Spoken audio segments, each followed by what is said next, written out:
I'd like to welcome everybody to next year's shop class advanced build project. This is an 83 Impala. It's all pretty much stock. The Impala in the 80s was a base model to the Caprice. It's got the 4-door, the more door option. I think it's got a 3.1 liter, the Buick motor, I believe. Transmission, I think, is a 200, 204R. I like the taillights on this model. I think that's a cool look. But plans are we're going to go through it. We're going to redo all the suspension. We're going to update the axles, brakes. Hopefully go with a 4-wheel disc brake option. Wire wheel all the rust out of it. The floors need to be gone through. There is some rot in the floors. A couple cancer spots here and there on the body and some of the lower of the body. But the body is, if you look at it, the body's all there. It's all pretty straight.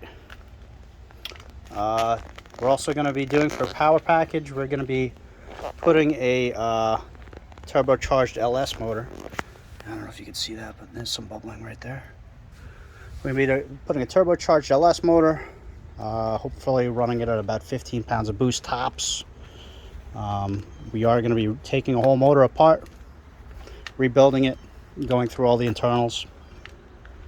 I'll be running a 4L80E for a transmission, and hopefully getting it painted, throwing a different set of wheels and tires on there, and just fixing up some of the metal. We do have a couple little cancer spots there, but overall the body's straight.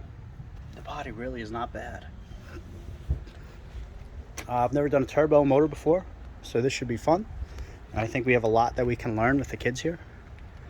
I would like to do something about this interior. It's just very disco looking.